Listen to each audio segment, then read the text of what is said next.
Sinimá titun komisona Sanyeri Odunlade ọ̀daràn wọn ṣojú tókítókí kọ́mẹ́dì ìgbàlagbà jù ó Olasco ló tún gbé jáde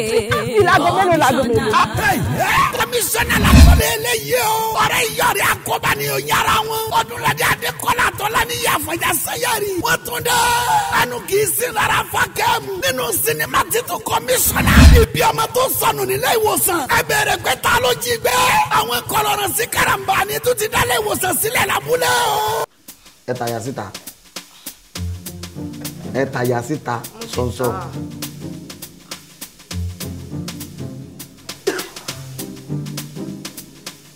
ọmọ tí mo nú kínní ni. kí ni máìlèjì rẹ sọ. máìlèjì kọ́ speedometer ni láì ṣe mọ́tò ẹgbórí yín sí mi.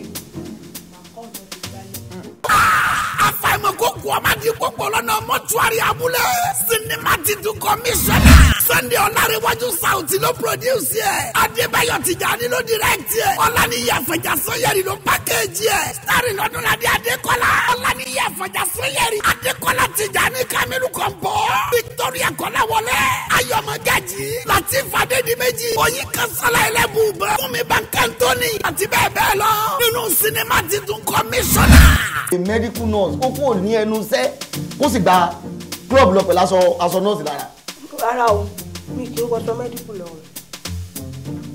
mo lè wá mọ pọ́ sí o. mo ń change inú bathroom tó gbó lọ.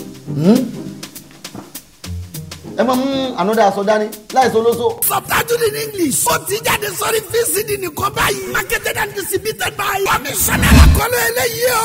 ẹ tètè lọ ra tí yín ó ti jáde wìtìwìtì ló ń tà.